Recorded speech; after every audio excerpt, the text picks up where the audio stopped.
چاہتا ہوں اپنے صدر ابوبا کے صدر جناب انعام اللہ بیگ صاحب کو، اور وہ اس محفل کا کیا مقصد ہے اس پر روشنی ڈالیں گے اور آپ استقبال کے لیے خوش رہیں گے۔ جناب انعام اللہ بیگ صاحب۔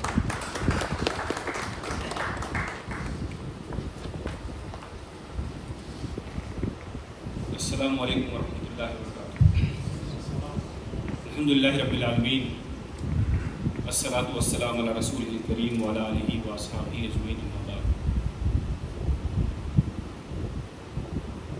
علی گڑھ مسلم یونیورسٹی اولڈ بوائز ایسوسیشن ریاض کے سابقہ صدور، ہماری سی سی ٹیم کے ممبر، ہمارے سینئرز، شہر ریاض کے مختلف ایسوسیشنز کے ذمہ دار، معزز سامعین، میری کیبنٹ کے رفقا، میں تہہ دل سے آپ سب کا اس پروگرام میں استقبال کرتا ہوں۔ روایت تو یہی تھی کہ تلاوت قرآن مجید کے بعد میں آپ کے سامنے آتا اور استقبال کرتا، لیکن میں نے اس کو توڑتے ہوئے قاری کو یہ حکم دیا کہ قرآن مجید سے ان آیتوں کا انتخاب کریں جس میں انفاق کا ذکر کیا گیا ہے، اور اس کے بعد حدیث کی مستند احادیث کی روشنی میں وقف ہے کیا چیز اور وقف کرنے کے پیچھے کیا منشا ہے، کیا حدیث ہے، اس کو پیش کیا جائے۔ اب میں آپ کے سامنے رسماً استقبال کرتا ہوں۔ میں پہلی چیز شکریہ ادا کرتا ہوں اپنے سی سی کے ممبران کا، جنہوں نے ہمیں مشورہ دیا اور ہمیں یہ ساری لاجسٹک فراہم کی کہ ایک ایسا پروگرام کا انعقاد کیا جائے جس میں ریاض کی موجودہ ایسوسیشنز کے ذمہ داروں کو اکٹھا کیا جائے، اور جو ایک ذمہ داری ہماری بنتی ہے بحیثیت ایسوسیشن کی، ان کے صدور کو، ان کی سیکریٹریز کو بلایا جائے اور ان کے سامنے یہ بات رکھی جائے کہ یہ جو بل پارلیمنٹ میں پیش ہوا اس کے بعد جی پی سی کو جوائنٹ پارلیمنٹری کمیٹی کو ریفر ہوا، اس میں ہم کیا کردار ادا کر سکتے ہیں۔ اسی درمیان آپ کو پتہ ہے کہ پبلک ڈومین میں یہ بات آئی جی پی سی کی طرف سے کہ جتنے اسٹیک ہولڈر ہیں اور عوام الناس سے بھی رائے لی جائے۔ چنانچہ آپ دیکھ رہے ہوں گے کہ بڑے پیمانے پر جو ہے یہ اعلانات ہو رہے ہیں کہ لوگ ای میل کے ذریعے سے اپنی رائے بھیجیں اور یہ بتائیں کہ کیا ہے۔ دوستو، بڑی تفصیل کے ساتھ وقف کے سلسلے میں بات آ چکی ہے، میں چند چیزیں رکھ کر اپنی بات ختم کروں گا۔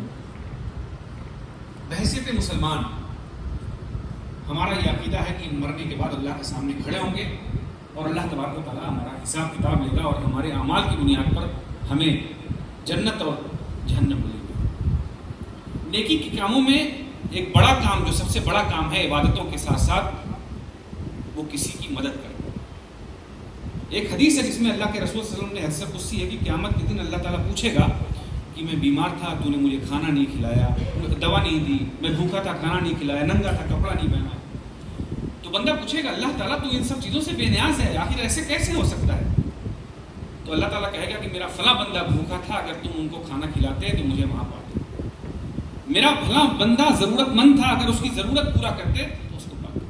چنانچہ جب سے یہ دنیا بنی ہے، سوسائٹی میں ایسے بہت سارے لوگ جنہوں نے غریبوں کے لیے، یتیموں کے لیے، مسکینوں کے لیے، کسی خاص چیز کے لیے لوگوں کی مدد کی، اپنے پیسوں سے، اپنی پراپرٹی سے، اپنی مال سے، اپنی صلاحیتوں سے۔ لیکن وقف ایک ایسی چیز ہے کہ جس میں نہ صرف یہ کہ یہ مدد جاری رہے بلکہ یہ سلسلہ قیامت تک برقرار رہے۔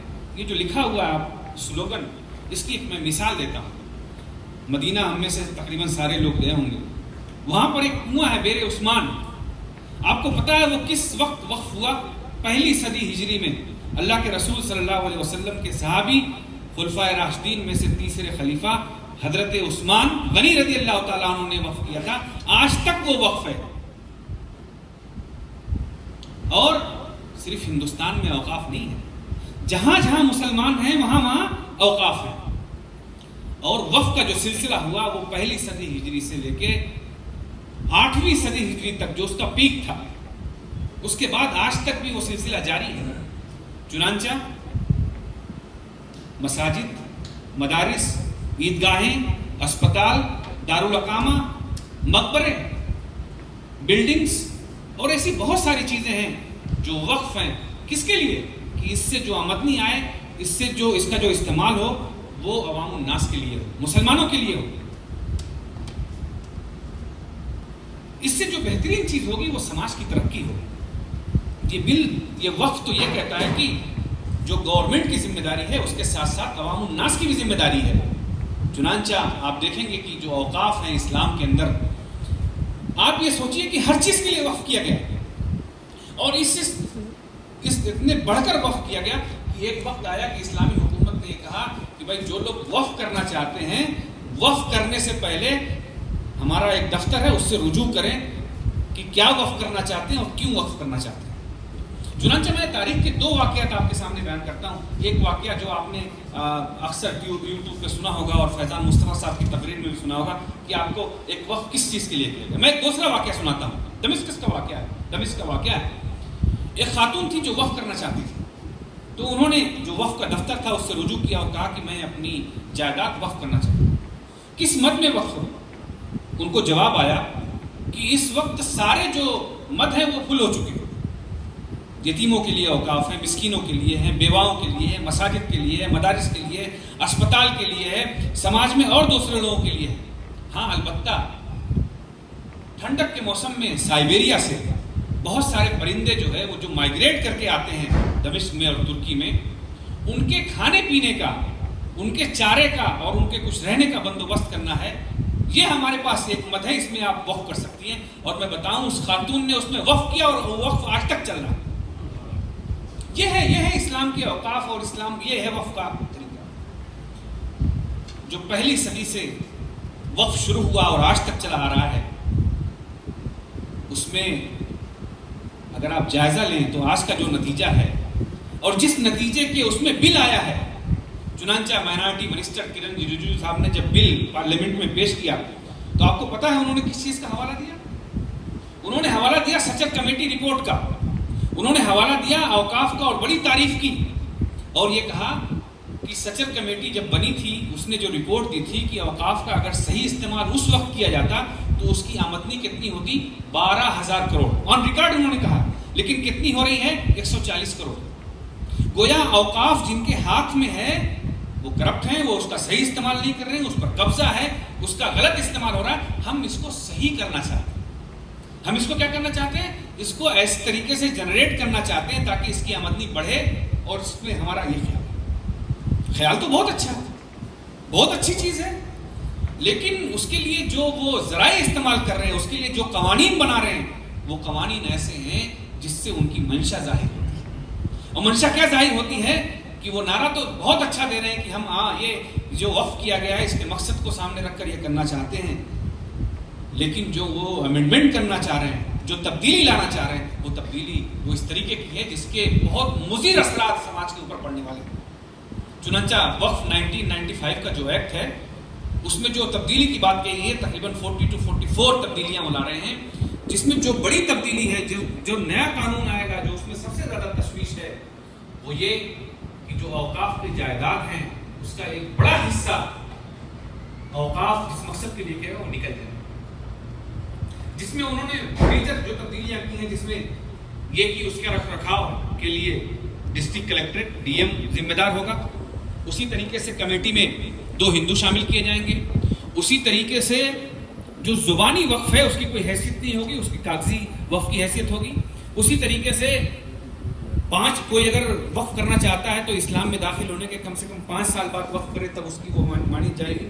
آپ کو پتا ہے کہ جب کوئی شخص اسلام میں داخل ہوتا ہے اس کا جذبہ ایمانی بڑھا ہوتا ہے، وہ چاہتا ہے کہ میری اپنی جو پرانی زندگی گزری وہ بہتر ہو اور بہتر ہو. چنانچہ وہ اس چیز کو پانے کے لیے اپنی جائیداد کا ایک بڑا حصہ وقف کرتا ہے. اگر وہ کسی علاقے کا مالک ہے، کوئی راجہ مہاراجہ ہے، کوئی بہت پراپرٹی والا ہے، تو کہتا ہے لو میری زمین پر مسجد بنا لو، لو مقبرہ بنا لو، لو عیدگاہ بنا لو، لو ہاسپٹل بنا لو. اس کی ایمان کا جذبہ ہوتا ہے.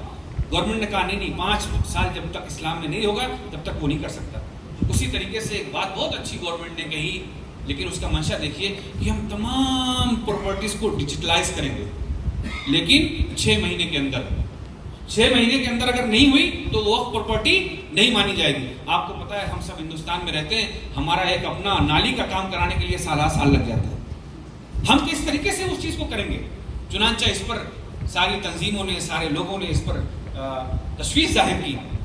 سب لوگ اپنے اپنے حصے کا کام کر رہے ہیں. ہم نے اس بات کی کوشش کی کہ ریاض کے جو معززین ہیں ان کو جمع کیا جائے، ان کے سامنے یہ بات رکھی جائے، اور جو جے پی سی نے ڈیمانڈ کی ہے اس چیز کو بھی ان کو سامنے رکھا جائے اور لوگوں کو بتایا جائے کہ ہم کس طریقے سے کر سکتے ہیں. حضرات، دوستوں اور ساتھیوں، ایک طرف نا امیدی ہے اور ایک طرف کچھ کوشش ہے. جس طریقے سے ہندوستان میں جو اس وقت حکومت میں ہے وہ طرح طرح کے قوانین لا کر ہمیں اور ہماری قوم کو بحیثیت انفرادی اور بحیثیت اجتماعی ہم سے ہمارے حقوق چھینے جا رہے ہیں اور ہم کو پیچھے ڈھکیلا جا رہا ہے. اب ہماری یہ ذمہ داری ہے کہ پہلی چیز نا امید نہ ہو. یہ پہلا موقع نہیں جو ہو رہا ہے، ہماری پوری تاریخ ہے. اور دوسری چیز یہ ہے کہ نا امید ہو کے بیٹھے نہیں، اپنے حصے کا کام کریں. جو کچھ بھی ہم کر سکتے ہیں وہ کریں. چنانچہ ہمیں اس بات کی کوشش کرنی چاہیے کہ جو کچھ ہو سکتا ہے ہم اس کو کریں. حالات بہت ہی ناساز ہیں لیکن گھبرانے کی ضرورت نہیں ہے. حالات ناساز ہیں، اس کے لیے میں صرف ایک واقعہ جو ریسنٹلی ہوا، آپ کو پتہ ہے کہ شمالی ہند میں گو رکشا کے نام پر مسلمان نوجوانوں کو ٹارگٹ کیا گیا. اس میں ایک غیر مسلم بچے کا قتل ہو گیا. اب دیکھیے، میں حفیظ میٹھی کا ایک شعر کہہ رہا ہوں، قتل جس نے کیا ہے وہی مدعی. قاضی وقت نے فیصلہ دے دیا، ناش کو نظر زندہ کیا جائے گا. وہ جو قاتل کو تھوڑی سی زحمت ہوئی، وہ جو خنجر پہ تھوڑا سا خم آ گیا، اس کا تاوان کس سے لیا جائے گا؟ قتل وہ کرنے والے نے کہا ہم نے اس کو اس لیے مارا، ہم سمجھ رہے تھے کہ یہ مسلمان ہے. اور سب لوگ خوش ہیں، خاموش ہیں. عدالت خاموش ہے، انتظامیہ خاموش ہے، حکومت خاموش ہے، کوئی نہیں بول رہا. اس کی ماں کہہ رہی ہے کیا مسلمان کو جینے کا حق نہیں ہے؟ اب دیکھیے ہماری صورتحال کیا ہے، ہمارا معاملہ کیا ہے، اور حکومت کس طریقے سے ہم کو لا رہی ہے اور ہم کیا کر رہے ہیں. دوستوں اور ساتھیوں، اس بات کی اشد ضرورت ہے کہ ہم گھبرائیں نہیں اور نا امید نہیں ہوں اور اپنے حصے کا کام ضرور کرتے جائیں. آپ کو پتہ ہے ہمارے گاؤں میں، ہمارے علاقوں میں بہت سارے لوگوں نے مقبرے کی زمین، مسجد کی زمین، عیدگاہ کی زمین، دارالاقامہ کی زمین، اسپتال کی زمین وقف کی. سب لوگ جانتے ہیں. ہو سکتا ہے اس کے کاغذات نہ ہو سکتا ہے جو قوانین آ رہے ہیں اس میں وہ چیز ہم نہ حاصل کر پائیں، تو اس کا نتیجہ کیا ہوگا مجھے بتانے کی ضرورت نہیں ہے. اگر آپ کو بہت زیادہ دیکھنا ہے تو آپ ہماری تاریخ پڑھ کے دیکھ لیجیے. اللہ تعالیٰ سے دعا ہے کہ وہ ہمیں اور آپ تمام لوگوں کو اپنے صحیح جتنی کوشش ہو سکتی ہے کوشش کرنے کی توفیق عطا فرمائے. انشاءاللہ اس پلیٹ فارم کے ذریعے سے سارے لوگ جو آئے ہوئے ہیں ان کو موقع دیا جائے گا بولنے کے لیے. ہم نے ایک پریزنٹیشن تیار کیا ہے اور کوشش کی ہے کہ جو ٹیکنیکل چیزیں ہیں وہ بھی آپ کے سامنے رکھیں تاکہ بات ذرا کھل کے سامنے آئے. اس کے بعد آپ لوگ سب اپنی بات رکھیں گے اور انشاءاللہ پھر ہم نے تھوڑا بہت عشائیے کا انتظام کیا ہے، آپ کھا کے بعد جائیں گے اور آخر میں جو ریزولوشن پاس ہوگا انشاءاللہ آپ سب کی سگنیچر، آپ سب کی تائید رہے گی. تو پھر ہماری جو کیبنٹ ہے جو اس پر بہت مستعدی کے ساتھ کام کر رہی ہے، آپ نے مختلف گروپس میں بھی دیکھا ہوگا، پھر ہم جے پی سی کو انشاءاللہ بھیجیں گے. هذا وصلی اللہ تعالیٰ خیر خلقہ محمد و آلہ و صحبہ اجمعین. سبحان ربک رب العزۃ عما یصفون وسلام علی المرسلین والحمد للہ.